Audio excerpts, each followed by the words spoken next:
topics and opinions expressed in the following show are solely those of the hosts and their guests and not those of W4CY Radio, its employees, or affiliates.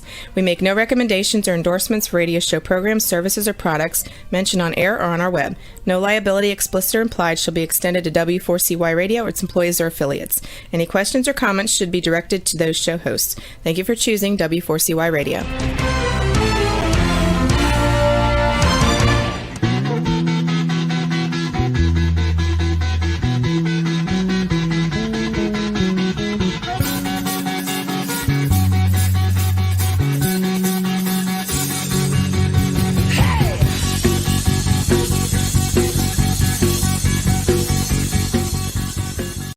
And welcome to the Camping Show. I'm C.W. Getz. And I'm Willow Munson. It is Wednesday, July 21st, 2021. And Willow, what's your weather like there? Because you're still in Morocco with us, right? Yes, it's extremely hot and extremely muggy right now. I'm sweating pretty a lot. Yeah, really profusely. Is that the word? Yeah. Wow. So tonight's episode is brought to you by the Camping Views, making camping easier. And by Rutabaga Paddle Sports, providing time on the water. Well, we've got a great show for you this evening.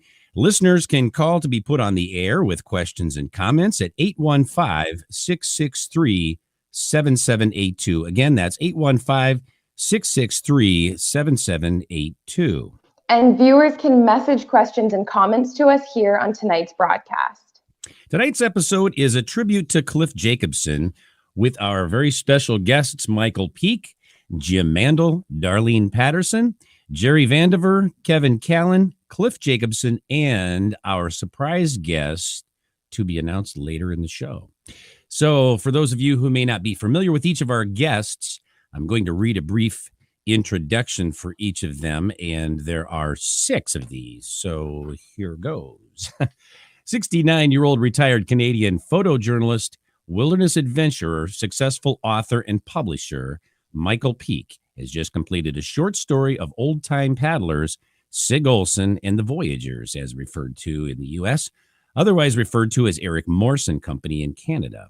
Prior to this, Michael completed 2 volumes of the HACC history, A Northern Journey and Ungava. Jim Mandel. A veteran wilderness canoeist, Jim Mandel is the retired founder of JS Mandel and Company, a consumer product and package design company. After retiring, Jim started the Adirondack Folk School in Lake Luzerne, New York, which teaches the traditional arts, crafts, and culture of that region. The school is now in its 11th year, and Jim's permanent home is now in Hernando, Florida. Darlene Patterson, Indiana teacher, photographer, canoeist, backpacker, potter, and world traveler. Darlene Patterson has adventured to the Canadian Arctic, the Arctic in Norway and Finland, the rainforest in Peru, and the Amazon River. She was an instructor at the Voyager Outward Bound School, a wilderness first responder for 22 years, instructor for a hiking course at the IU Extension in Indianapolis for 8 years, and has been the organizer for a local hiking and adventure camp for over 20 years. Darlene also won 2nd place in the Chicagoland's Fearless Female contest a few years ago. Jerry Vandiver, since making the move from Kansas City to Nashville in 1984, Jerry Vandiver has seen his songs recorded by such artists as Tim McGraw, Phil Vassar, Lone Star, Barbara Mandrell, Lee Greenwood, and the Oak Ridge Boys, to name a few. Jerry scored a Billboard Top 5 single on Gene Watson's Don't Waste It on the Blues, a Top 20 on Wild Rose's Go Down Swinging, and number 2 on Tim McGraw's For a Little While. Thanks to these artists, Jerry has songs on over 15 million records, 2 of which are hanging on the walls of the Country Music Hall of Fame. Jerry can be heard regularly at Nashville's world-renowned Bluebird Cafe Ford Theater at the Country Music Hall of Fame Songwriters Series, as well as many other venues in Nashville and surrounding areas. He's a frequent speaker at the Nashville Songwriters Association International's Spring Training Songposium and song camps, as well as NSAI's Thursday night workshops. Jerry co-authored the popular songwriting book, Your First Cut, a step-by-step guide to getting there. Jerry also presents songwriting workshops throughout the United States, Canada, and Australia. Kevin Callan, Kevin, a.k.a. the Happy Camper, is the author of 18 books. He's an award-winning writer and a keynote speaker at outdoor events across North America, and is also a regular guest on several television morning shows and CBC radio. Kevin has several film awards to his credit and writes a column for Paddling Magazine and Explore Magazine. He was listed as one of the top 100 modern-day explorers by the Canadian Geographical Society, and was made patron paddler for Paddle Canada. And finally, our guest of honor, Mr. Cliff Jacobson. Cliff Jacobson is one of North America's most respected outdoors writers and wilderness paddlers. He's a retired environmental science teacher, an outdoor skills instructor, a canoeing and camping consultant, and the author of more than a dozen top-selling books and a popular video on canoeing and camping.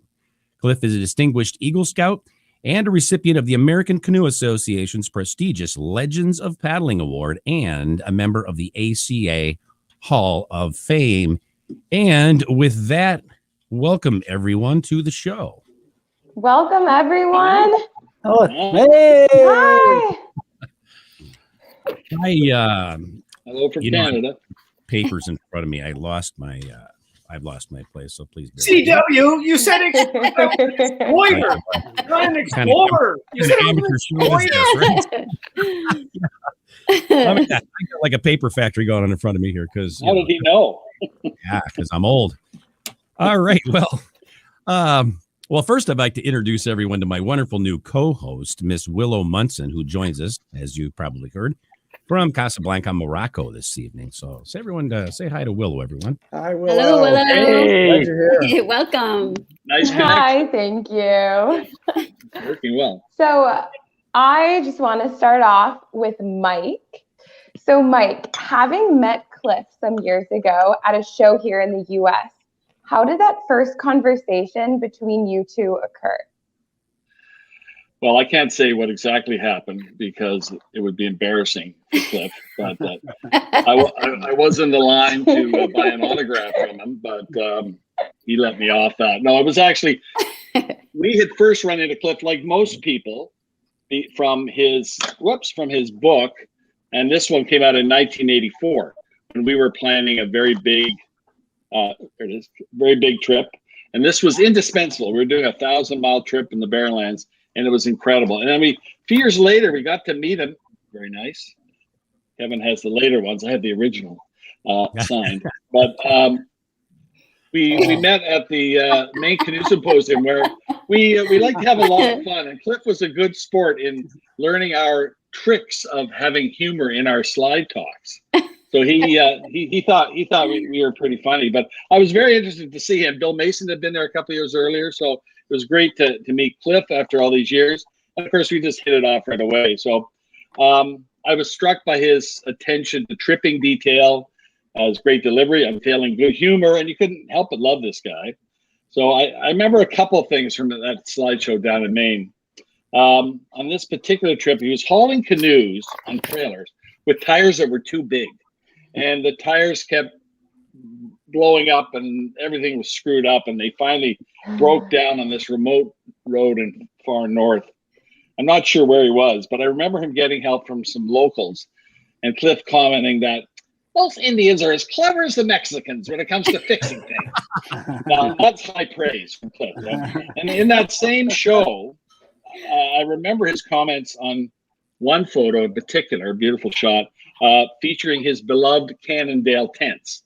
Now, as it turned out, that was the very first tent I had when I got into serious canoeing, the Cannondale. I don't know if it was the Aristook or the whatever the other one. They were great. So, but I recall he was talking about this one shot. Now, this shot really shows the Cannondale in action and properly pitched. Unfortunately, you can't get a good look at it because of the hundreds of caribou in front blocking the view. so that is classic Cliff. So we immediately loved the guy, and we hit it off so well. It was with I think two of my three brothers were down there, so he posed for the picture that you saw, the omnibus of fun, which somehow was down there. He's like, oh, I get it now. Yeah. So total BS, but a good fun shot. So he became one of us right away. That's pretty cool. Well, Mike, I was going to ask you to share an entertaining Cliff story with us, but I guess you just did. Yeah. So thank you. That was awesome. Better than expected. Can I add an observation to that? Maybe. The thing that I remember most about meeting Michael Peake is somehow he and his brothers filled his entire van with beer. I can't remember which company it was now who donated the beer. And he got through U.S. Customs with this thing, and we had free beer at the LL Bean show. It was amazing. Yeah, we were sponsored that year by, it was '89. We were sponsored by Molson's in the year before, especially in our Northern and Gavin trip. So yeah, we came down with a lot of Molson, which the Americans really like. But the real Cliff story is one that has endured, and we were headed back up to the Coppermine River in 1992. And all four of my brothers were there, three brothers and I, all four Peaks were there. We happened to be having dinner at the Explorer Hotel in Yellowknife, and we heard that Cliff was staying there. Now, we found his room and raced upstairs and pounded on the door, elated to connect with our main canoe symposium buddy. And I remember him opening the door and not looking too happy, as his fiancée, Susie, was sleeping or tried to. So that was the trip they were to be married on, the Hood River at Wilberforce Falls. So they were leaving early the next day, and we came down to see them off. And we noticed after they left that there was a pack in the corner of the Air Tindy tripping shed that I knew was Cliff's. And I pointed it out to this shot, actually, I don't know if you have it, of Bill Gollett's holding the pack. And so we told him, hey, I think this is Cliff's. So he got it to them. And of course, Cliff later told me that it contained the essential wedding dress they needed for the ceremony. Now, I assumed it was Susie's dress. These days, you might have to ask. But Air Tindy dropped it off. And so every time Cliff sees him now, this is the guy that saved my marriage. I hope Susie feels the same way. But anytime I can get credit from Cliff Jacobson, I take it proudly. Yeah, I said, wow, I'd get to meet this guy who saved Cliff's marriage. And then I could have shown it was like, free of charge. Yeah, right. She flatly said she wouldn't get married without a dress. I mean, the wedding was off. It was off. So you didn't leave that behind. And then along came Michael, and he was the hero. You were the man, Mike. You made it happen. Yeah, aren't you just save my marriage? Aren't you glad they get along? I mean, really? For all that. It's that book by Malcolm Gladwell, Blink, right? One of the best books ever. You know immediately if you like someone. And as you get older, you talk yourself out of it. Like, oh yeah, no, he's no good. He's good. I don't know. Cliff, we know, we loved him instantly, and he became an honorary. And by the way, he was an American who knew about Canada and loved Canada. Everything he loved about Canada except the Crown Land camping fees. And now I did get a chance to go down to Rutabaga one year and speak. I saw the Cliff convention there, and we both had full rooms. Mine was in the broom closet, but Cliff had about 4,000 people overflowing into the parking lot. So I knew my place very quickly, but I got to see the man in action. So always got time for Cliff Jacobson. And he was a contributor to my magazine, and actually Jim is on this cover. Oops. Cliff liked wearing dresses, as you can see. This was a different trip. I don't think he forgot that one. So this is 2006 on the Snake River. I guess Jim was with him on that trip, and I assume this was a fun shot and not a candid shot. But anyway, we like to have fun with our trips, and so does Cliff, and I think we all do. So yeah, we mourned the passing of Chi Mun. That was a wonderful magazine. Well, 32 years was enough. But thank you, Brad. You were a great contributor to it. Well, thanks, Mike. Thank you, Mike. Just in the book reviews alone. Kept churning them out, So let me ask now, Jim, you and Cliff refer to each other as brothers, kind of like Wally and Beaver, right? So what created that bond between you guys? It's very, very simple. First of all, if you look at it, you can see immediately they were both handsome, without question. Yeah. Good looking. We're about the same height, which is maybe just a little under 6 feet by a foot or two. And, and we both were born with paddles in our hand. But in the case of Cliff, he also got all this other knowledge. Now, I'd like to just go back to what Michael said a few moments ago about Canada, because we love Canada too. First of all, there's a few trips you should know about with Cliff Jacobson. One of my more memorable Cliff Jacobson trips, we were being chased. Well, first, let me go back. I would always do these shirts, and I can't show you the shirt unless every year we do a shirt for the trip. Can you see that? There you go. Oh, yes. We would do a shirt for the trip. The trip we did this time was on the Peel River. And I got Cliff and Dick Pearson to be the guides. And Cliff had told everybody, he always sends out all the notes in advance. How, he's got a brain and a world knowledge of camping that you can't stop. Michael will tell you that. He could write his own books. Oh, we think he did write a few books. He did. He did. And so anyway, Cliff told us that they had polar bears on this trip. And we know that polar bears are the smartest of all bears, right, Cliff? That's what you told us. Top of the food chain. No, not the smartest. But they're the top of the food chain. So I made up shirts that looked like a Nestle's Crunch Bar, except it said Polar Crunch Bar. And it had a polar bear on it. And on the back, we had the nutritional facts panel. Each one human being was worth how many grams of protein and how much fat and carbohydrate. And then everybody got one of the shirts, except I had a special shirt. Mine had an arrow facing each direction. And it said, he tastes better. Because I figured if they were smart, they were going to get me last. But I'll tell you, Cliffy is something. He's the kind of guy that, well, let's just say there was one crew on the trip that wanted to get up close and take a picture of the polar bear, which was fine, except that it had a baby. Do you remember this, Cliff? Oh, yeah.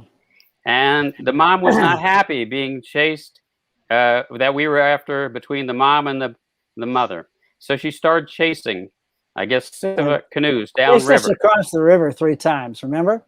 Yes, she did. First time across the river, half the crew had to take a little pee break. And then we got back into the canoes and paddled far. Then everybody took a pee break. Finally, the third time, the littlest guy of the whole crew, Mr. Jacobson, stands up with his rifle and says, "Mama Bear, I don't want to shoot you." I was amazed. I didn't know he spoke polar bear. But the polar bear stopped, looked at him, and obviously was afraid of all of his 6-foot-plus height and his gun. But he shot over their head. 2 of you guys shot over her head, and she sort of sniffed at the air and then finally went on her way.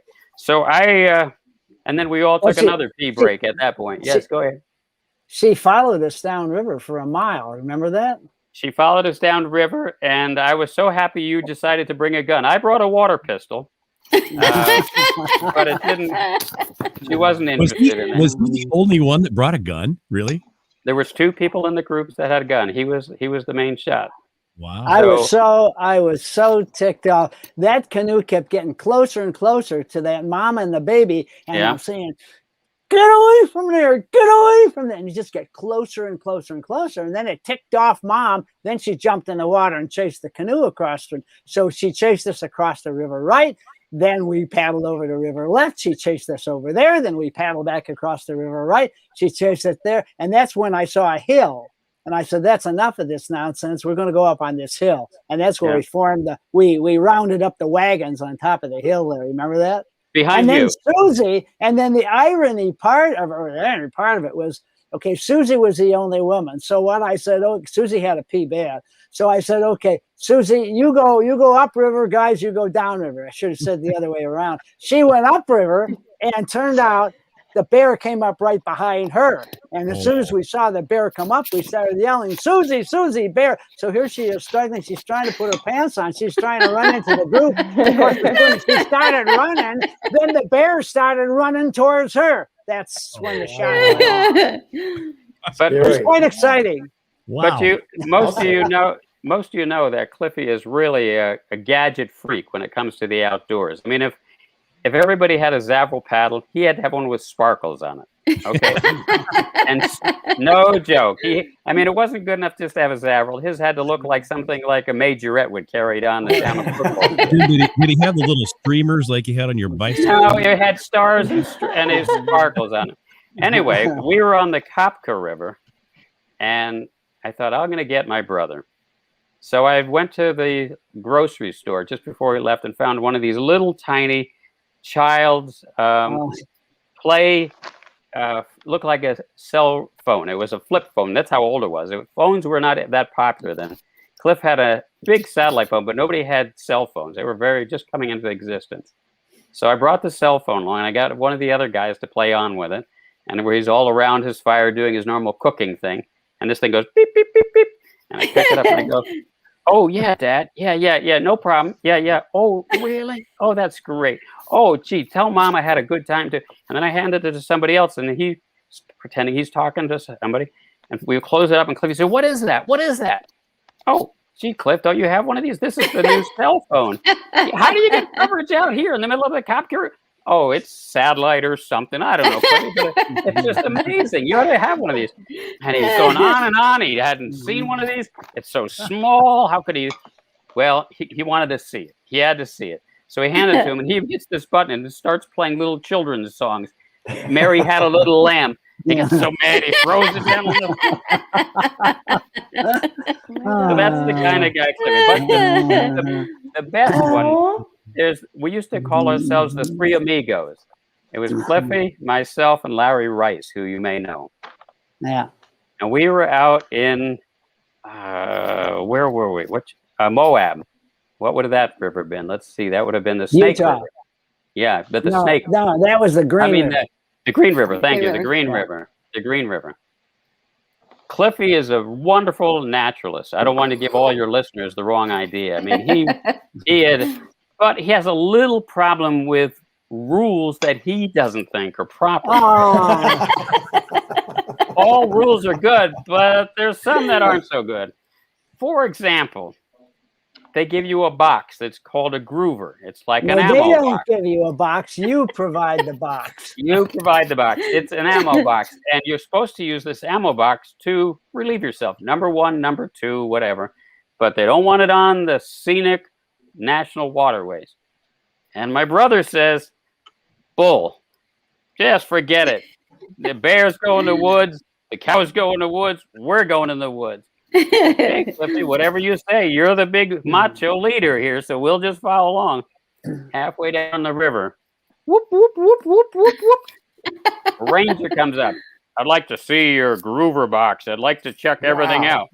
We pull out the groover box, and it's empty. And you guys have been on the river for 5 days? No, it wasn't empty. It had granola in it. It didn't have what he wanted in it. That's the main thing. It had granola in it. So he's writing up a ticket, and now my brother's going crazy, reading him the riot act. Then the ranger said, I'll do another ticket. Let me write another one up. We get to the end, and they're there waiting for us to see the groover. Well, we started using it, and we filled that sucker to the top with the right stuff, I should say. But you have to know now this thing is a solid buck. You couldn't get it out. And Larry and I are behind a Mexican restaurant on the main drag of Moab, Utah, trying to pull this thing out. You couldn't get it out. It was unbelievable. Finally, we found a Mexican restaurant, and we're banging it on the dumpster in the back, and it came out. And we couldn't stop laughing. We were thinking, this really isn't a reflection of their food there. But the whole time, our brother's getting us in trouble with And that's only one time. I can mention several other times when we got in trouble because there are rules and then there are Cliff rules. You don't see that in the books, eh? Not in the books. Now the You part don't- no, those chapters are not in the books. The part last one that you didn't say is that there's on the Green River, there's a road that runs right adjacent to the river. It's literally 50 feet away. And people ride their four-wheelers up and down that thing. Here we go. Here's the and rules. they drive their Jeeps up and down that. But the way the rules are, if you're in a vehicle like that, you don't have to have a groover. You can go anywhere. But because you're on the river 50 feet away, you have to have a groover. Sorry, that doesn't fly with me because that ain't fair. So the last Okay, one, well, I think we were on Hudson Bay, and I'll make it a very short one. We had this monstrous, multicolored fly that Cliffy loved, with all the screening on the side, so he could eat inside without the bugs. And everybody hated to put it up. And Cliffy turns to me and he says to the guys that were spending so much time, and he wanted to get cooking, Jimmy and I can put that thing up in 5 minutes flat. And the guy says, I bet $20 you can't. No, 5 more comes in. We're up to about $50. And he goes, we want to put it up? Sure, I'd learned my knots from the master. That's the other thing we called him, the master. We got it up, and he got the money. You owe me 25. Yeah, you owe me $25, Cliffy. I didn't want to say anything about that. Okay, well, I hate to interject, but I want to hear from Darlene. So, Darlene, last year you did a lot of work orchestrating what was to be a very special canoe trip with the intent of celebrating Cliff's 80th birthday, right? But unfortunately, the pandemic situation caused that trip to be canceled. So you and Cliff are great friends, but when did you first meet one another? Well, I do think it's very interesting that Cliff and I, we keep saying to each other, we have got to do a trip together someday. But last year, I thought we were really going to make it happen in September for his birthday, and it just did not happen. So Cliff and I met, I'm guessing like 8 or 9 years ago at Canoeacopia with common friends around and all the activity that is a hubbub going on there, and we ran into each other. And I can only speak for myself when I say that when I met Cliff, and I've heard some of you say it also, Cliff, you were just one of those people that people are magnetized toward. People love to be around you. And when I met you, I don't know what it was, but something about you just set you apart in my heart from everybody else. So I honestly, if you can see my notes, I made Cliff notes today. The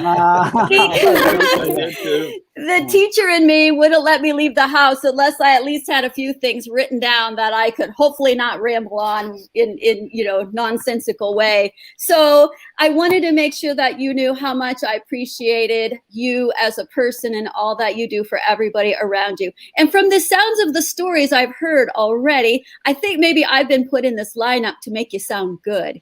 So hopefully that's okay with you. So one of the things that I wanted to point out is the fact that one of the reasons we haven't done any trips together is I live in Indiana, which happens to be about what I think I put down 9 hours away from where Cliff lives in Wisconsin. However, one connection that we do have is he's Hoosier by birth. And I love the fact that we can talk about places in Indiana, and he usually does know what I am talking about for sure. So that's kind of fun for me. And then, it's one of these days we will do a trip together, but I wanted to add that when I go to my email and I see that there's an email from Cliff or I see a text from him, immediately my heart is lifted up, and I just love the fact that whatever he has to say, it's going to make me feel good inside. And that includes, I have a couple of points on my Cliff notes where I say, the moment that I met Cliff, my heart was full of joy. And that Cliff brings the best out in me. And I know he does that in every one of you sitting right there as well. So Cliff helps me to dream. And I mean dream about trips, dream about places that I've been, places that I want to go. He helped me go. I went to Norway in 2017 and did a trip that I hope to never repeat, but it was definitely a memorable occasion. Anytime I've got a trip that's coming up, I did the Northern Forest Canoe Trail, and Cliff's like, give me a report. I want pictures. He's all about supporting the things that I am involved with. I've been leading trips for an organization, a women's organization called DNK Presents. And primarily we lead trips for women and find ways to empower them. And Cliff's always wanting to know what's the latest trip that I've got going with them. He let me help him a little bit with his last book about Cody and Cody's trip to survival. So that was super fun for me to be able to be a part of one of his projects. And of course, the artwork that I do make, for anyone who doesn't know, I am a potter, and Cliff has definitely been my biggest supporter in the art field. Recently, He's awesome. Recently, I did a project where I was asked, because of my canoe reputation, they approached me in the county to paint a canoe. And so I was paid to paint a canoe. It was like a dream job for me. So I spent about 6 weeks painting that, and it's currently on display at a museum in Fishers called Conner Prairie, and it will be there for the rest of the season. And then next year, they're going to sand it off, and someone else will have the pleasure of painting it again. So that's been super fun that he supports me all the time with the projects, the art projects, and the things that I have creatively. And then the last point that I have on my Cliff Notes, I wanted to make sure everybody knows, I very bold letters, I have Cliff's kindness. There is not a person on this earth more kind than him. He is so generous and so kind with everybody who is around him. He shares his wealth of knowledge of all things river, all things camping. He's written so many books. He attends so many paddling events, lets people know how to get outside and get outside safely. And I put in here, Cliff has a syndrome that my husband accuses me of. He says that I have a syndrome called never met a stranger syndrome. And Cliff is like that too. People can walk up to him, and by the end of a 10-minute conversation, they feel like they've known him all their life, and he vice versa. And that's how I feel when I met Cliff, and hopefully other people around him do as well. And then I have here my most memorable Cliff story to date. Oh my gosh, I really, really, really don't know where to end and where to start that. There was a time where Kevin was there. It was in East Lansing, and it was for the Quiet Adventure Symposium. And Kevin was in the back seat with my sister, Denise, and we were trying to get to the Eaglemont. Is that the name of the restaurant? Yeah, we're trying to get to the Eaglemont. Cliff's in the passenger seat. I'm driving. We've got a Garmin. And Kevin's in the back seat with his little GoPro or whatever that camera is, video recording. Cliff, Kevin, my sister, and I went around the interstate, East Lansing, twice because, and Kevin in the back seat says, how is it that Cliff can travel around the world with a map and compass, but put a Garmin in front of him, and all we did was go around. I think we got to the restaurant well after the celebration was underway. So that's my one funny story. But otherwise, Cliff, mwah, I just adore you to pieces. What a sweetheart. What a sweetheart. Thank you. Could I just add something real quick, if I could? Yeah. I think I've known you the longest of anybody here, Cliff. We've known each other, believe it or not, 33 years. And Darlene, you're absolutely right. There isn't anybody in the world that hasn't met or heard of this man. I had a famous business and did a lot of interesting work, but he knows everybody. We were paddling in the most remote part of the Adirondacks, and Cliff says, we wanted to go back. Now, he didn't want a portage. You know, when he does his books, he'll show it to you. But when there's no books around, no cameras around, he said, grab your paddle. We'll walk up here to the hill. Well, sure enough, we walk up the top of the hill to the road, and a guy stops the car, and I said, great. He goes, you're Cliff Jacobson. He signs the book, and he drives off. It's just amazing. He knows everybody. Yeah, that's great. He is, if you've met him and seen him in action at the Canoecopia, you won't forget him. Yeah, but for sure. He was going to be my best man when I got married, but he got snowed out. But he's a one-of-a-kind kind of guy.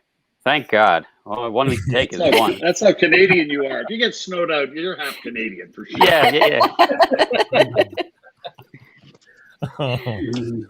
Well, Jerry, Yeah. you and Cliff have known each other for a number of years. However, being in the big time music business, the big time music arena, rather, of which you are a huge part, how did you two first connect? Get together? I think actually I have to really go back to the time when I first heard about Cliff, because the reputation definitely precedes him. And I remember it was years ago, I was on a canoe country bulletin board, and there was a huge contentious argument about whether you should put your tent lighter on the outside or on the inside.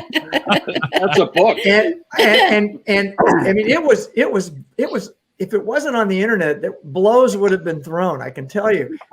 And there was constant references to, well, Cliff Jacobson says blah, blah, blah, blah, blah. And other people said, I don't care what Cliff Jacobson says. So I'm wondering, who is this guy, Cliff Jacobson?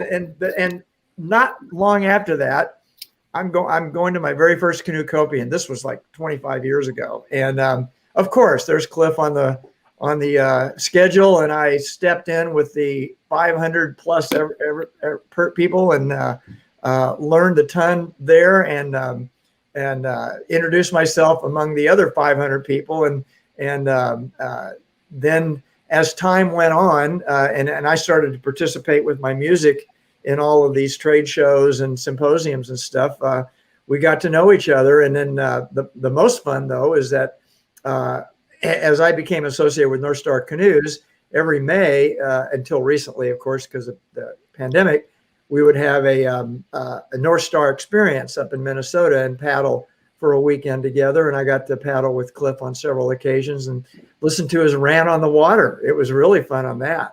So that's kind of our history there. We get to see each other at the shows like everybody else does, and I love his support of my music, and I have several of his books. And I got to tell you, I really enjoyed your young adult book about the boy and his grandfather. Thank you. Getting separated in Canada. It was really fun. I put myself in that place and still learned some things in the book, which was really cool. Yeah. So yeah. What's your favorite Cliff story? Would you say that you've been around and you said, man, I got to tell this.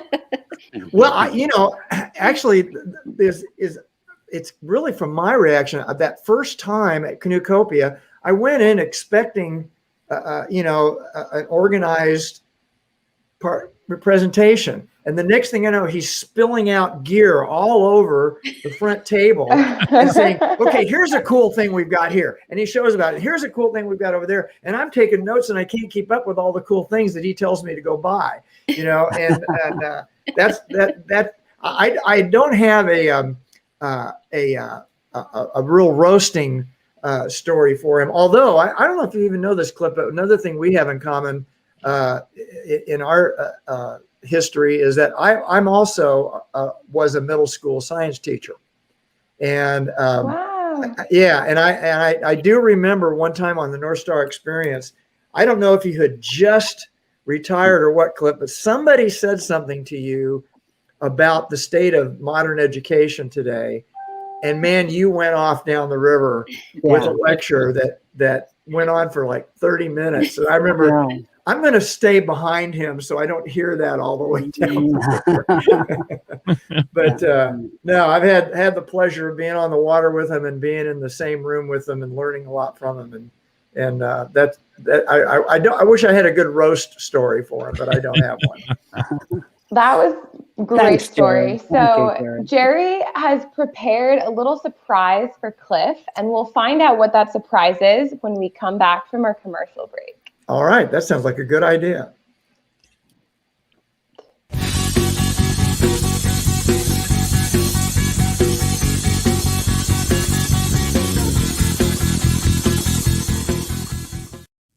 It is time to go camping.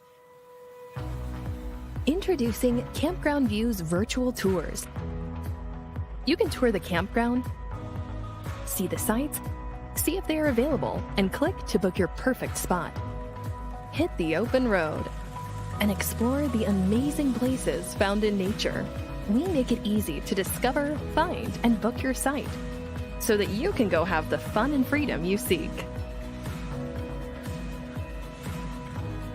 Campground View's virtual tours make it easy and simple for you to see where you are going. Years ago, someone asked Rutabaga's owner, Darren Bush, "Hey, how long have you guys been selling boats?" Darren replied, "Well, we don't sell boats. We sell time on the water." Of course, that comes in all types. We help people paddle more safely with Rutabaga outdoor programs. We rent canoes, kayaks, and stand-up paddleboards. We sell and install racks to get you from home to adventure. Rutabaga's got everything you need to get you out on the water, like paddles, life jackets, dry bags, and clothing. Rutabaga Paddle Sports, on the web at rutabaga.com.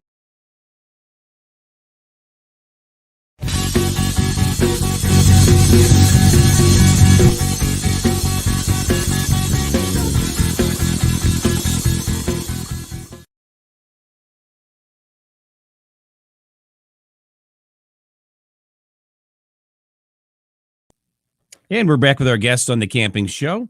See everybody back up there. Jerry, you've written a song in honor of Cliff, especially for this evening's tribute episode. Is that correct?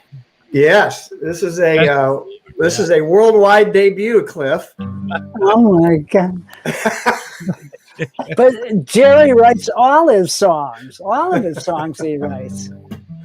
Well, Awesome. I have written one with Kevin, by the way, and maybe we can continue this. Kevin might add some to this later on, but this is my tribute to your roast, Cliff. Hope you enjoy it. The title of the song is pretty simple. It's called Cliff Jacobson.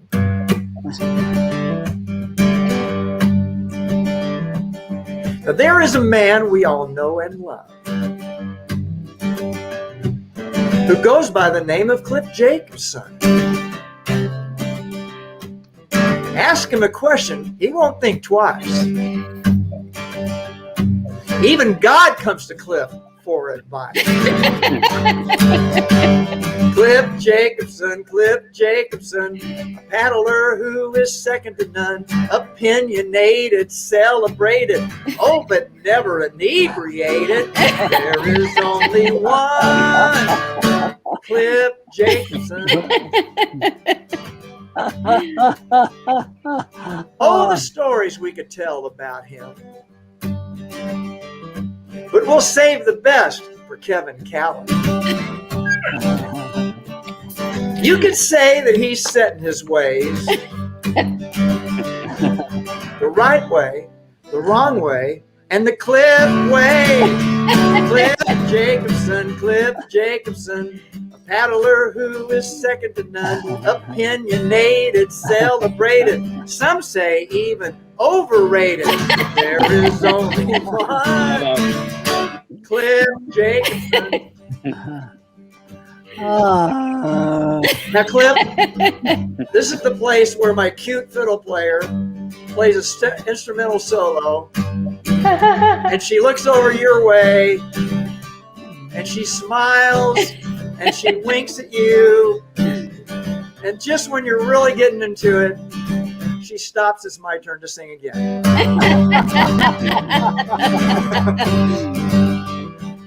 Now, Cliff likes a scotch after a long day paddle.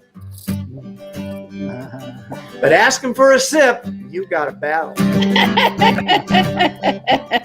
But all in all, Cliff's a fine gent. As long as you put your liner inside the tent.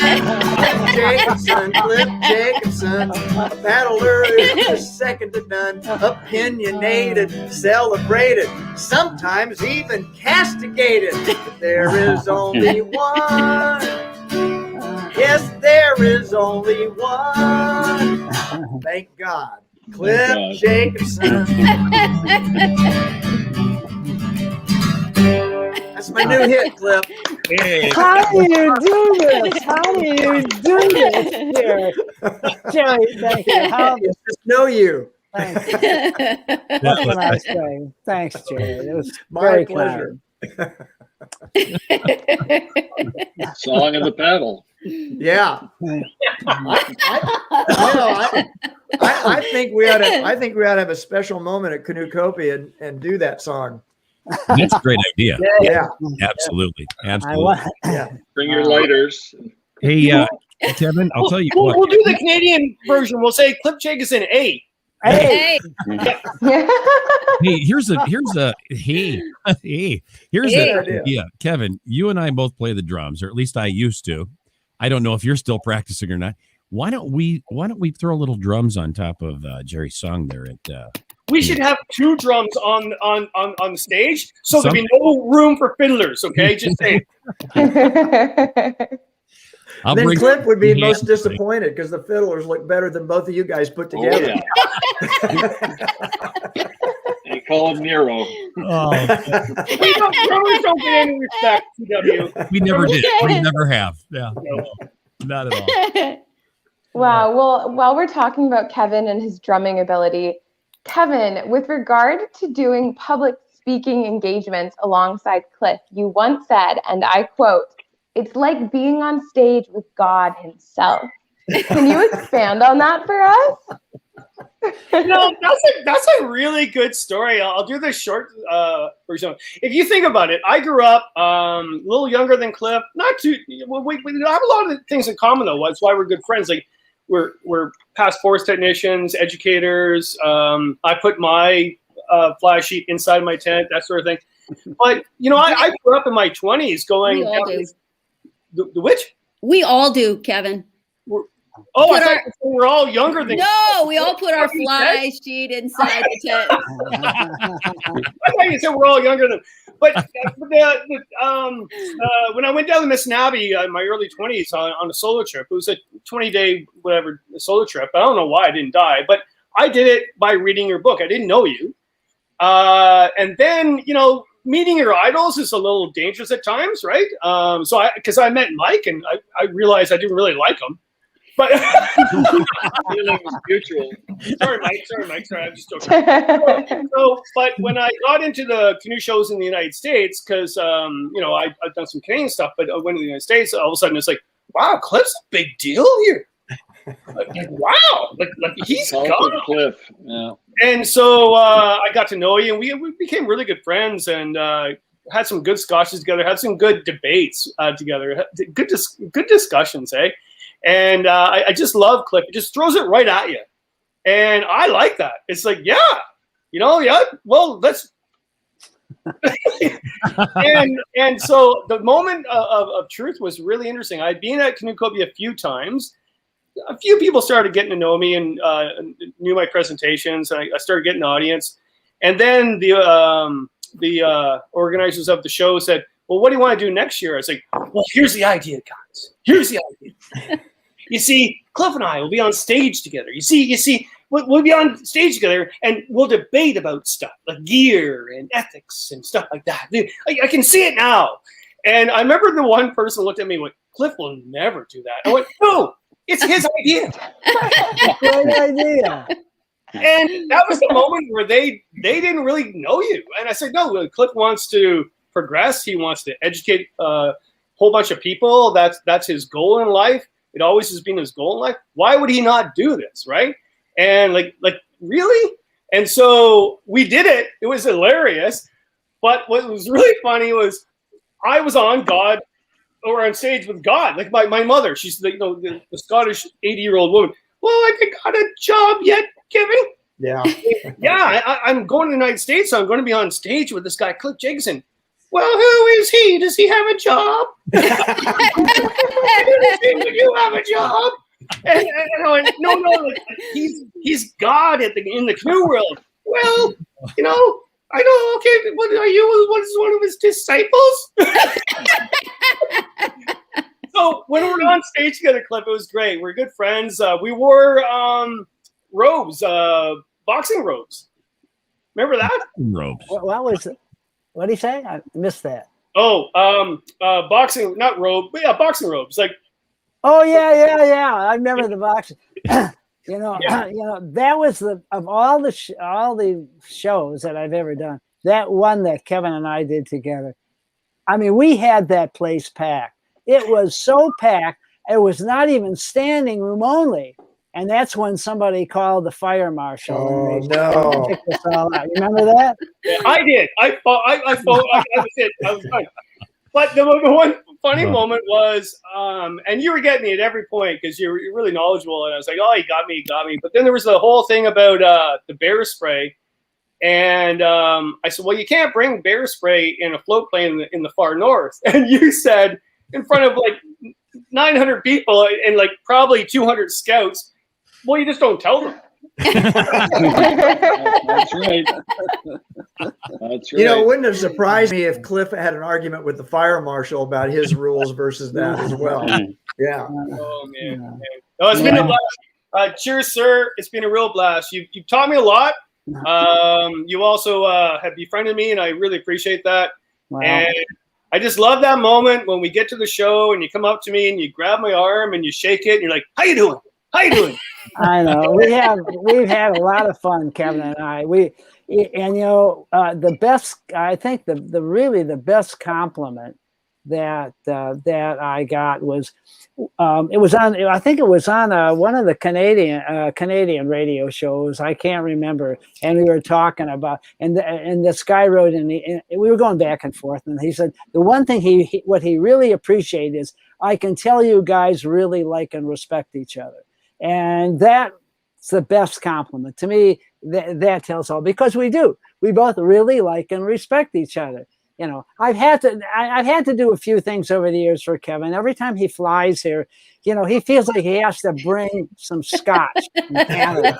Well, and you know, but it's not very good scotch. That's right. So I always bring a bottle of single malt, and I tell him to pour that down the drain, but I think he hides it. But we really always do have a really good time together.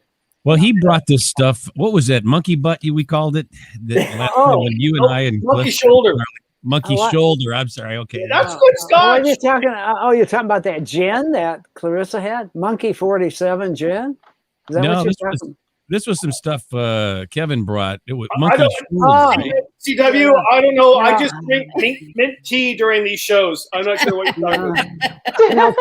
Kevin actually has great taste in scotch. But when he comes to the States, he leaves it in the canoe. Yeah, not the scotch. With him. Yes, yeah. I'm terrified. I don't know how many times I've been searched going through the border. I got nothing to hide. And you look conspicuous, man. Of course, the one time where like, well, do you know anybody in the United States? Cliff Jacobson. Step to the side, sir. Yeah, I know. Well, Kevin, I was reluctant to bring this up, but you know what? There's an interesting story about you and Cliff being involved in a drug deal several years ago, and of course, I'm anxious to hear the details. Now, keep in mind, Kevin, the authorities may be listening to this broadcast. Yeah, what we did. Cliff still doesn't remember this. I will actually go on any canoe trip in the far north with you. I will follow you through the bush, no questions asked. I will not drive in any city, downtown, or of any of the United States in your vehicle. I'm telling you right now, buddy, you were completely lost trying to find this restaurant, and it was what they don't tell you is in Lansing, Michigan, there's an East Lansing and a West Lansing. Okay, and they're right next to one another, and they give you an address, and they don't tell you it's either east or west. So no wonder we were lost. We didn't know where we were lost, and I get that. But when you ask directions, which I think is very admirable that you ask directions, you don't ask directions. The people that are dealing crack. Arlene looked like she knew where she was going. Women always know where they're going. Okay, it's the guys that don't know. So I figured she'd find it.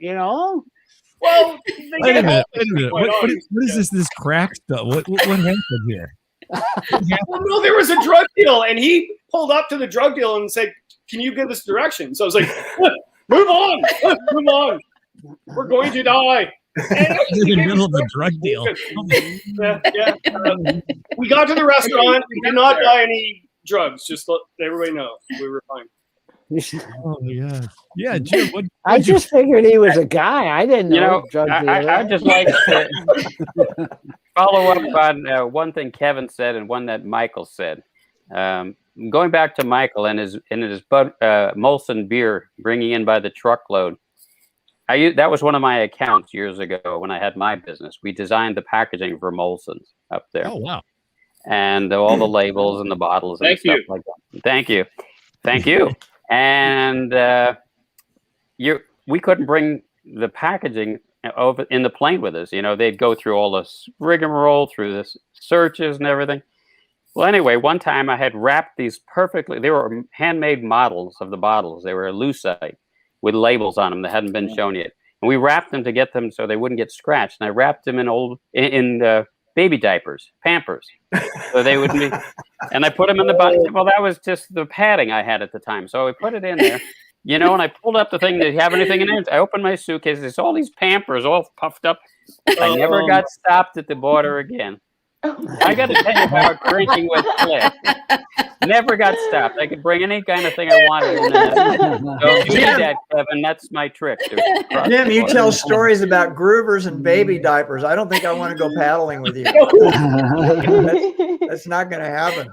But we had some amazing trips. And I just wanted to say, Cliff, that if anybody has been able to count you as a friend like I have for all these years, I consider myself a rich man just for knowing you.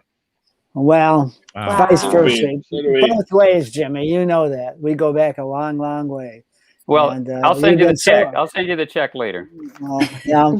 Well, the point is, Jim has done so much for me over the years that if he ever did send me the check, I'd have to mortgage a house to pay it. Now, let me tell you a little bit more about Cliff, because I probably have the most complete collection of every book he's ever written.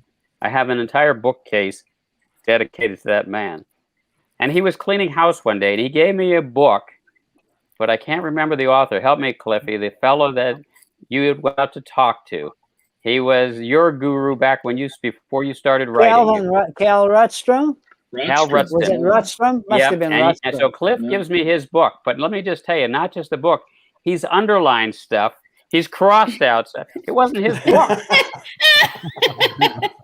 So I know where some of that came from, Cliff. You can still hide it from some, but I can see where some plagiarism might have just taken place late at night. Tribute. There you go. Thank you. No, he's an amazing guy. Well, but thank you all very much. I'm very, very touched. I am. Well, Cliff, CW promised you a surprise guest, and I'm pleased to say he was able to deliver. So here to share a few stories of her own, direct from California, screenwriter and producer, your daughter, Clarissa Jacobson. Hi, Clarissa. How you doing? He said she wasn't being able to be on the show. He's another rock star. Yeah, CW made me lie to my dad.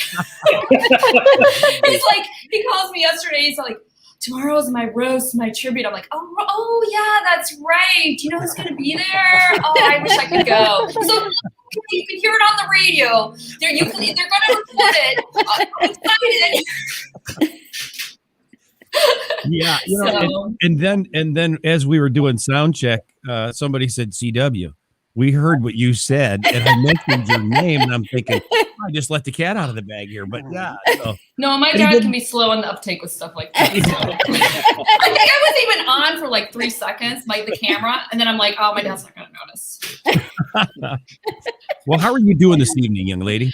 Good. I'm just so touched by all your guys' stories and hearing these new stories that I've never heard before. And some of you I've never met. I mean, Jimmy, I adore him, go way back. But Darlene made so many Christmas presents. I had Darlene's pottery. My dad always, I've heard about Kevin. I mean, I've heard about all you guys and the song. And it's so touching, and you totally know my dad. Yeah, you totally give my dad the most opinionated person in the world, where I'm like, okay, yeah, I guess the apple doesn't fall too far from the tree because I'm super opinionated too, but yeah.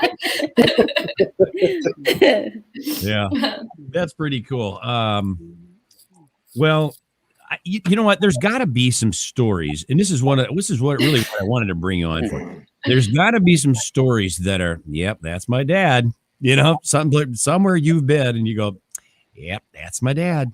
Any of those you can share with us. I mean, the PG ones we can do over the family. Yeah. So, well, one thing that's funny that I always remember growing up with my dad is, he's very loving, very sweet, but he was always want to make sure that he didn't have daughters that were. Now I know we can't swear on here, and you know how my dad likes to swear. So I'm not going to swear, but he would call us candy butts. He's like, I don't want any girls who are candy butts, but you know what he really said, right?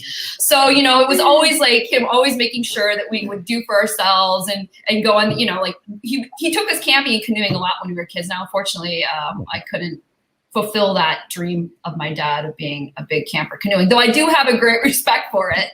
But one of my favorite stories of going on a trip with my dad is when me and my ex-husband went with my dad, and it was just like a pouring out, and we had just got in, and my dad wanted me to have this amazing trip.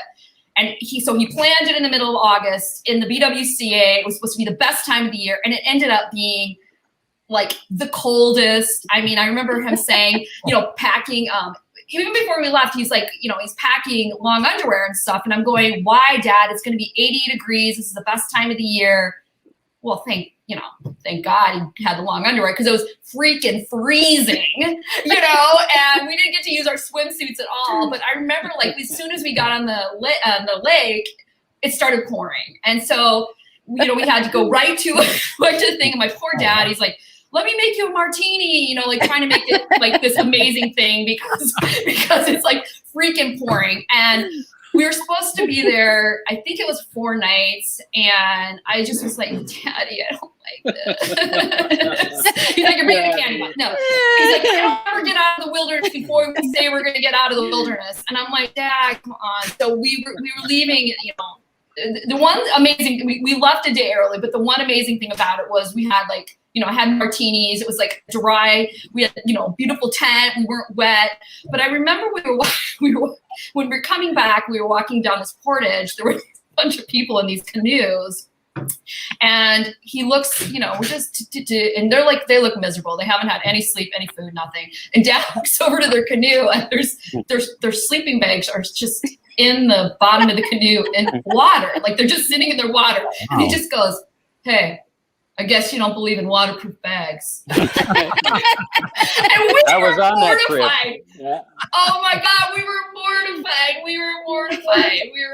But then we kind of got to be snobby. But you got to tell them the sequel. You got to tell them the sequel to the story. The sequel about how we got to be snobs. Well, when I said that to her, she said, Daddy, why did you do that? That was so mean. That was really so. I thought that was really mean of you. And then, so when we're coming back from the trip, okay, it rained literally all day, all night for 4 days. It had rained, and then the day we come out, of course, the sun comes out. So we're paddling along, and there's a canoe right next to us, and we look in the canoe, and can you believe it? Deja vu. Sleeping bag down in the bottom, soaking wet. And Clarissa turns to me and she says, well, Dad, I guess they don't believe in waterproof bags. I will tell you though, when we took my nephew, because Dad wanted me to bring my nephew, we had, so the BWCA, because my nephew had never been. And, Dad's like the big camping guy, but I have to tell you, there were so many mosquitoes on this trip, and guess who was the person who had to go and close the fly? Well, my dad and my nephew sat protected in the tent. Me. He's like, go on, Corson, go close that fly. Go on, go do it. And my nephew, my 10-year-old nephew, and my dad are laughing because it's like there's just tons of mosquitoes. You had to close the fly. Oh, wow. So he gets people to do stuff like that too. But yeah, Dad, you're one of a kind, and it's just so touching to hear people's stories. And yeah, it's just great. I'm guessing it's kind of like having a rock star dad. Am I right? I mean, right? Like that. I know his faults. Right? Yeah. Everybody knows Cliff. Like Kevin says, it's like being on stage with God, right? Yeah. You genuflect. Although the first time we went to Canoecopia, my sister and I were like super confused because some guy was like, "There's Cliff Jacobson. He's a legend," and we're like, "Our dad?" Like, that's what I mean. Yeah, I mean, you run into that, and you're going, "What?" Yeah, right? He's our dad. So. I had the pleasure of meeting your sister, Clarissa, at one of those canoe copias. Yeah. And is he also now still canoe as well, or not so much either one? No, neither. Dad got, sadly, with 2 chicks who don't like camping. No, Unfortunately. Neither one of my girls like canoeing and camping. But they love their dad. Both love their daddy. So Yep. There we go. You. Do you guys notice in this picture? So Love this is that dress. Thank you. Look at my dad's shirt. Do you see what my dad's shirt is? It's got canoes on it. Wow. My dad can never go to an event without having a canoe tie or a canoe shirt. That was in Spain. That was awesome. No, that was the premiere, Dad. That was the premiere. Yeah, that was the premiere. Oh, okay. Yeah, that was the premiere my short of her film, Lunch Ladies. Yeah. Which was awesome. Thank you for making it. I love it. My sister is a lunch lady. She is, yeah. I was like, my dad's gonna, when I was like so afraid to show my dad because it is pretty sick and twisted, but he thought it was funny. Yeah. So I was like, okay, good. The apple doesn't fall from far from it. He is as sick and twisted as I am. CW, you want to know how far the apple doesn't fall from the tree with Clarissa? Well, sure. And her dad? Yeah. I've been in their basement, okay? Uh-oh. Cliffy has a little air pistol and a target. These 2 ladies would put Annie Oakley to shame. No, not me. My sister is amazing. They can both shoot better than most of the rest of us on this panel. That is impressive. My sister's a good shot, It's very cool. He didn't want to have candy butts for daughters, so we had to learn all that stuff. I will say that I'm an excellent knife sharpener. I don't want daughters who are prissy butts. No prissy butts. No, I am a good knife sharpener. I'm spending all my knives. She is good. She can sharpen knives. She's good. Yeah. But it took a long time to learn. When you go to different countries with your dad, because and honestly, you're kind of a rock star here in your own. I mean, you're a screenwriter, pretty well. When you go to like Spain like that, do they know your dad there, like they do here? No, but I was laughing because that was actually on my list to talk about. That did not happen in Spain, but literally everywhere I go with my dad, it does not freaking matter. We will meet somebody that knows him. And it is so confusing to me. We'll be in like the most weirdest, and they'll be like, oh, Cliff Jacobson. And it's incredible. So I was laughing at it. I was like, yeah, so it's doesn't just happen to me when I'm with them, Well, that's pretty cool. Don't you see why I love her, huh? Oh, Dad, stop. Absolutely. She's extremely cool. No prissy butt. No prissy butts. No candy butts. No candy butts. Don't get away with any of that. Yeah. Carry your own stuff and go close the fly. Did you really say that, Teresa? We don't want any candy asses for daughters. Did you ever? Oh. Hey, there we are. Oh, yeah. Are you kidding? Really? Like but I'm glad he made me that way because now I don't have any patience for chicks that are that way either. He needed someone to close the fly. Wow. Yeah. Yeah, he groomed us for that. He had us mowing the lawn really young. Go do that. This is what I missed by not having kids. I didn't get to shove the details off. Yeah, we took our kids to the Bounder Waters when they were about 10, and they had their own tent. We had our own tent. It's late in the evening, I hear 97, 98, 99. I'm like, what are you doing? Counting my mosquito bumps. Wow. I guess like it's no big deal. Try having black flies. I know. They're worse. Oh my God. Yeah. Boy. Parent awards. Yeah. Hey, Cliff. So just last week I was there with my daughter, and some people came up to me and said, "Oh, Kevin Cowan," and went to my daughter, and she's just turning 17, and they said, "Are you going to be a canoeist and a writer when you grow up?" And she goes, "No, I want to make money." You've done a good job, man. Kevin, that was fun when you brought your daughter to canoe cooking. I think she was maybe 12, 13 then, something like that. Yeah. Did she like this canoeing and camping? Yes or no? She does. Right now she's 16, so no. But the really cool thing is she brought a friend over, a new friend, and I said, "What's up?" And, "Well, can we go canoeing for the day, Dad?" And I was like, "Yeah." Wow. And I played the greatest joke on her. The canoe I put out for them was the Happy Camper canoe. And she said, "Dad, you're so embarrassing." Like, put the bag over their head. "Oh, Father." But I know she'll come back to it. And, So does she really like it, or is it a casual thing? No, she really likes nature, but she's also a teenager now, so she's gone beyond that for a bit, and she'll come back to it. So the good thing is planted. Yeah, and I think that's really important. And so we planted it when they were kids, and that will be something we always will. I mean, it's not cool to hang around with her dad anymore, especially when he's embarrassing, right? So, yeah, so she'll come back. Yeah. Well, Clarissa and I took my grandson to the Boundary Waters when he was 9. He didn't like it at all. So he gets back. No, he gets back home to California, and he's talking to his friend. And his friend says to him, "I don't like camping."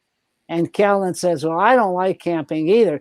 His friend says, "Yeah, I really hate camping because the food is so bad." And Kellen says, "Well, I hate camping too, but my grandpa's an awesome cook." Good. He liked canoeing though. Did he like being in the sort cabin? of liked the canoeing, but it's all right. It's okay. Sorry, Dad. Well, Cliff, I got a little spiel I'd like to give you here, All myself. right, CW. Okay. And then we'll have you speak, Cliff. Cliff, I'd like to thank you for all of the information and education you've provided in your books, video, magazine articles, blogs, live presentations, and all of the many other contributions that you've made not only to the camping and paddling communities, but other communities as well. And I'd like to personally thank you for all of the help, the support, and the encouragement that you have offered me personally with regard to the camping show. And I'm especially grateful for our friendship, which began with being your snowplow buddy from Illinois almost a decade ago. So I want to thank you for that. I remember calling him up and saying, "Mr. Jacobson, my name is CW Getz, and I'm from," and tell him where I'm from and what I do. And he just got a kick out of that fact that I was a snowplow operator. And, hey, my snowplow buddy from But well, I gotta tell you, before he goes on, CW is so incredibly talented. You don't know. He made drums for the top musicians in the world. He had a furniture company. He made precision, beautiful furniture. You should see the stuff that he does. Okay. Wow. Unfortunately, we have that they call us starving artists for a reason. Right. They do for a fact, Cliff. Well, thank you so much for your kind words. I really appreciate that. And by the way, we lost Willow here in somewhere in the conversation, but she had tried to reconnect and couldn't do it, so she apologizes for having that happen. But so Roxy, do you have Cliff's photos ready? I want to show these photos and have you comment on a little briefly on each one of these here. And there we go. Why don't you tell us what we're looking at in each one of these photos? Yeah, that was taken a couple of winters ago, just right behind our house. Don't we look photogenic? One of you does. What is Susie wearing? She's keeping warm.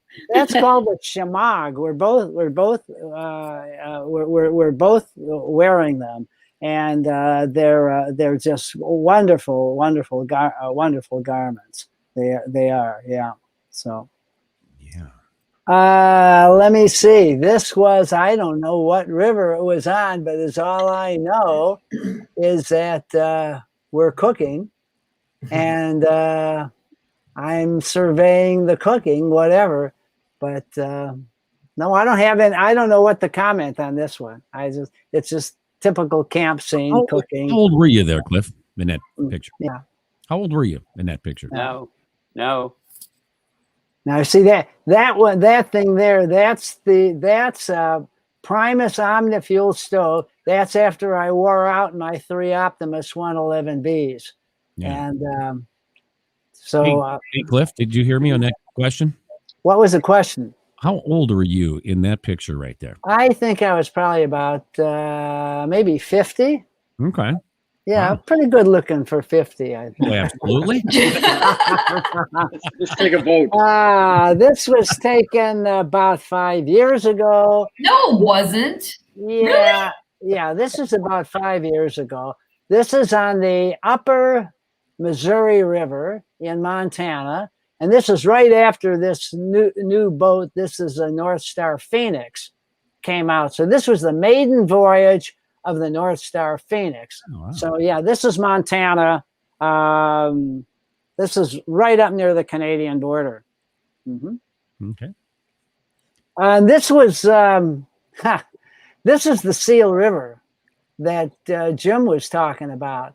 Wow. And actually, what happened here is we ran into a group of people from England.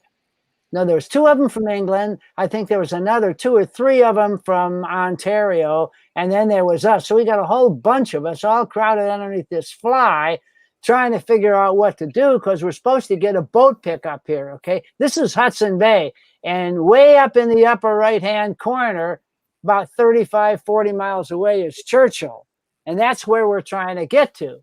The problem is, as well as you can see, the tide is out now, and we called. I think I did have. No, this was before satellite phones. I had a CB radio, I think, and I managed to get a guy on the CB radio, and they said no, they can't come because it's just that the weather's too bad. And so it was 4 days. Actually, we were there for 4 days. I think on day 5, we were out of food.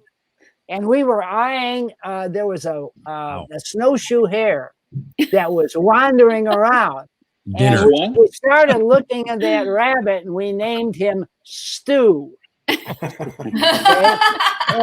And I'm not kidding you, we were totally out of food. We were beyond now. We didn't even have crackers left now. I think there was nothing left now. We'd eaten up all the spare food because we're 5 days beyond now. And then we got these guys from England and Canada, and they'd been out of food before they even hit us. So we're sharing our food with them. And of course, the worst part, we were also out of whiskey. And so things were getting a little bit rugged. I think Stu was going to go in the pot if we didn't get picked up pretty soon. But then, okay, this is the upper Rio Grande River, the upper end on the Texas-Mexican border. And the boat that I'm paddling, that is a Old Bell. That's an Old Bell Wildfire. Oh, Wildfire. And now there's the paddle that you were talking about, Jimmy. Now, isn't that great? Now, see, now I actually asked Zavril, I said, make me a straight whitewater paddle that if I drop it in the water, I'll find it. And so that's what it, as far as I know, this is the only one he ever made. This baby was coated with epoxy and then dipped in those sparkly things, you know? It's awesome, man. I can twirl that baby. Yeah, that's awesome. He could twirl that and get a job. He could get a job anytime with one of the majorettes, you know. Was it like the disco paddle or what? It's just like that. It's a sparkle. But you should ask him also about how many life jackets. He has the original life jacket. He's only bought one in his entire life. Oh, it is so old, and the company went out of business 50, 60 years ago. And you know what it is? It's a he British loves it. Here it comes. Here it comes. British Harrishock. And you know what? It's the best life jacket I've ever had. This is a story. That's not it. Yeah, this is the story that Michael was telling. So if you put that thing back on again. This was the pack that they found. This is Bill Gollitz, who was the dispatcher for Air Tindy. He found this, and then he gave it to Michael. I can't remember what river they were going into, but Michael said, well, can you drop it to Cliff on the river? And that's an interesting story because all of a sudden this plane, this big Twin Otter is coming along, and I had a radio, an aircraft VHF radio, And so I started calling. I had the frequency. I said, Tindy, this is the Cliff Jacobson party, over. And he said, yeah, well, we got your pack. He says, we're going to kick it out the door. And that's what they did. They literally opened the door and kicked this thing out of the door. Now, that's dangerous. I mean, you can get sucked right out with the airstream, you know, and it hit with a bounce and broke up some stuff, but the wedding was back on again. And as soon as I got back to Yellowknife, I went into Bill Gawlitz and I said, Bill, who was the pilot? I got to know the pilot. So he told me who the pilot and the co-pilot were. So I called him on the phone and I took him out to the best restaurant in Yellowknife. Anything you want, all the drinks you want, everything you want is on me. And it was a great evening. It was a really great evening. Nice. That's Didn't take cool. me out. Huh?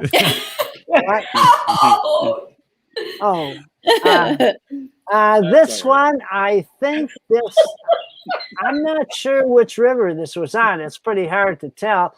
This, I was probably about I still had this old LL Bean jacket and this old Dagger cup. So I think I was probably in my maybe mid 40s, late 40s when this was taken. This might have been the Burnside River. It might have been the Burnside River in what was then the Northwest Territories. And it's now the new province of Nunavut. But yeah, I think this one. This is the Boundary Waters canoe area. And look at that life jacket. Yeah, this is an old, there it is. Old Harris. I got to tell you, you got these tubular. I just got a little rant here. You see these old tubes? Oh, God. These things are so you got a rant. comfortable, and now they got all these modern life jackets with big, thick panels in. I think they're uncomfortable. I think they're ugly, God, and I think they're hot.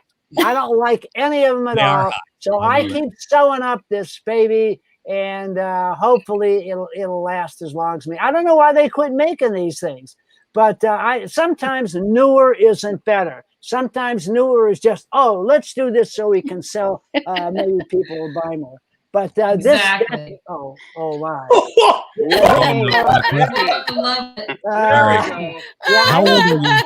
I love it. This is the Boundary Waters. This was one of my very early trips. I think I was about maybe 26. You can see my compass. That's my silver compass. My LL Bean boots. This was my cousin Neil, who he died some years ago. He's wonderful. He was like a brother. And this was Jimmy Schwartz, his friend. And if you look at the tent, I don't know what you can see, but this is an old Jerry fireside tent. I'm not looking at the tent. I'm looking at the pants. You like the pants? Yeah. Well, the pants are short on you. Yeah, they must be really short. Yeah. Hey, Forrester, buddy, you see how they're stagged off? That's how Foresters wear them, right? Kevin, look at that hat. That is Kevin, those were his suspenders. That's a genuine Columbia Crusher hat. And the life jacket's on the clothesline. The orange life jacket's back there. Yeah. And the suspenders. Did the suspenders hurt your nipples? You see this tarp here? There's a story about this. This is an Eddie Bauer tarp. I will say that again reverently. This is an Eddie Bauer tarp. I bought this thing when I first came to Minnesota, and I took a look at it, and it had grommets all along the front. And I said to him, sir, this baby's going to rip out in the first big wind. And he turned to me and he said, sir, this is an Eddie Bauer tarp. If anything goes wrong with it, you bring it back for a full refit. Yes, sir. Cliff, with pants like that, are boxers or briefs? They're briefs. We don't want to see those. I bought that flyback, and he gave me a new one. And I did that 2 more times before I got smart and got it. Okay, this was taken 2 years ago. Yeah. Or was it? No, this was taken last year, last September, middle of September. This is the same river. This is the upper Missouri. No, this is the Yellowstone River.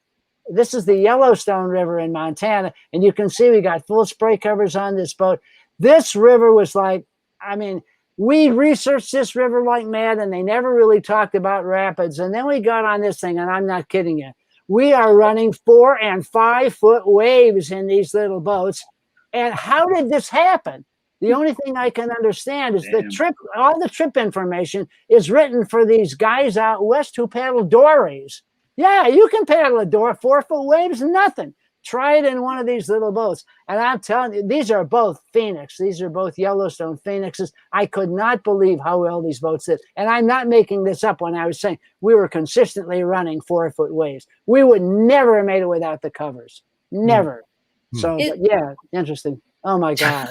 Oh, you were a drug killer. You're a great salesman. Look at that. This is actually my first trip to the Boundary Waters, which must have been 1967, maybe. Wow. So I was about 37 years old then. Oh my Lord, you were hip. Yeah, look at the hat again. That is great. Columbia Crusher. See that? And the sideburns. Huh? Sideburns. Yeah. So It's like a bowler. I like that, huh? Well, there's that compass again. Mm-hmm. And Yay. and this was taken on the Buffalo River in Arkansas. This was this one's taken about 5 years ago. And actually, John Steen, the guy who took this picture, I just loved the picture. So this is the one that I had at the on my website. Yeah. Great picture. Yep. Awesome. Good job. Yeah. This this is the San Juan River in Utah. Oh, that's And right. this was a real test for these little boats. If anybody who's done the San Juan knows, we're talking real rapids here. These are big rapids. And nobody understands canoes. They look at you like you're nuts. Nobody paddles canoes on this river. Everything is rafts and kayaks. A lot of people do the river, but it is absolutely spectacular. And it's got extremely challenging rapids on it. I mean, for these little boats, it's really extremely challenging. But, but yeah, that's a nice river. If you want to do one of the prettiest rivers in North America, do the San Juan. Yeah, I agree. It's amazing. Cool. I actually know where this was taken. This was taken on the Kopka River in Ontario. In the lower falls, there's a campsite that's what we call the Land of the Lost. The Kopka is one of the most beautiful rivers within the tree line, and it's only a day's drive from Minnesota. Not many people do it. It's not a piece of cake river, but I would give it if you have 10 points on 10 being the toughest Canadian river. I would say the Kopka I'd give the Kopka maybe a 5 out of 10. But if you got your act together and you want to see some absolutely spectacular country, the Kopka, it's got some like 22 different waterfalls, and they're amazing and spectacular. It's a sleeper of a river, and it's not an expensive river to get to. You fly into it, but it's just a fly in, and it's a minimum distance flight, so it's like $300 or something for the flight. So, and this picture was taken by Gary McGuffin, and this is the Steel River in Ontario. This is another one of my favorite rivers. I've done the Steel 4 times, 5 times, always in a solo canoe. Because I did it once in a tandem canoe, come to think of it. But the Steel River is another delightful river for little boats like this. It's just over the border in Ontario. It's relatively inexpensive, and Kevin's done it, and I know he loved it too. But I don't know if I could do it again at my age. This is Jim Mandel right here. This is Jimmy. This is me back here. This is a river that's a really neat river to do. This was the Little Missouri River. It's in Teddy Roosevelt National Park in North Dakota. Hardly anybody has ever done it. Why? Because you almost can never do it. This has to be done right after a major rain. And if it's in flood stage, perfect. Okay. Otherwise, as Teddy Roosevelt found, you can walk right down the middle of it. And it goes through North Dakota. And you do it earlier in the year. You have to do it in March or April at the latest. And you just got to hope there's rain. If there's not, you can't do the river. So hardly anybody does it. And number 2, I gained a lot of respect for North Dakota because it's just like being on the Canadian tundra. I mean, it was snowing, cold, wind blowing, no trees, and there's no rapids, so you don't have to be a skilled whitewater paddler. But if you can do the river, it's steeped in history. And actually, where we are camped right over here, was where Teddy Roosevelt's old ranch was. I mean, it's not there anymore. There's just a fence to show where the ranch actually was. But it's a neat part of history. Very cool. Very cool. So- But that's some excellent pictures, man. Thank you for No narrating Cannondale tents, though. So, I was shocked. What's that? Mike? No Cannondale tents. so I don't know. What can I say? But, they say most people are lucky if they can count one good friend. Yeah. And we know what a good friend is. If you can count two, you're really lucky. And here I see 7 and a daughter. And so I'm very touched. I'm very touched by all of you, and I can't thank you enough. And you all played a wonderful part in my life, and I treasure that. Thank you. And likewise, and you should know, when the three of us go paddling, when it's Larry, Cliff, and I, the three amigos, all we have to do is say 16, and we all laugh because we know what his joke's going to be, what he's talking about. Just like the life jacket. 42, we already know all about the life jacket. See, things go circle. You sing thing. Uh-oh. Keep on keeping on. CW, you're frozen. How can the host be frozen? I don't know. I think this is our chance to take over. All right, who's got the car key? Cliffy, congratulations for all your years of paddling and all the wonderful things you've done for everybody. And the many more to come still. You look in great shape. So. You've done a lot of good for a lot of people through the years, Cliff. You really have. And you're still doing it, which is really cool, right? Well, I got to get this knee under control before I do anything. Darlene and I are having this chat back and forth. We both have torn meniscuses, and we got to get our knees back together. And I just, Clarissa said, she says, "Well, Dad, you keep telling me that you got a torn meniscus." She says, "That happens to people that are half of your age." She said, "You should flaunt it. It's a badge of courage to get it at 80." So. That's true. Yeah, I'm only a week out, Cliff, and I'm doing great this time. So yeah, you had the surgery, didn't you? Yeah, I've had it twice. I had it twice. Yeah, why twice? I've had it too. I had it. Yeah, I had it in December. It failed. It didn't work. So I just had it again a week ago. And I'm doing great. How long did it take you to recover from it? The first time I was on crutches for over 3 months. 3 months? Oh, God. This time I was on crutches for about 2 days. So, yeah. So why didn't it work? Why didn't it work the first time? They tried to put stitches in there and put it back together, and that didn't work. It failed. So what did they do finally? There he is. They trimmed it up and just cleaned it out. Oh, your meniscus. Yeah. Guys, CW's back on. What about you, Jerry? What did they do for you, Jerry? They just they snipped off the tear and cleaned it out, and I was. CW, we're talking about his circumcision. I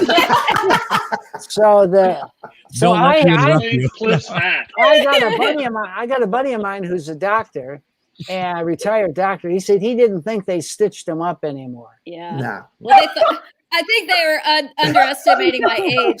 I don't know why. Well, I'll tell you what, kids, we're going to do the medical show next week. So, this week that's what happens. You get old people together. Yeah. All right. Thank you, CW. Thank you, CW. Thank you, CW. Thank you all. Hey, CW. Look, CW.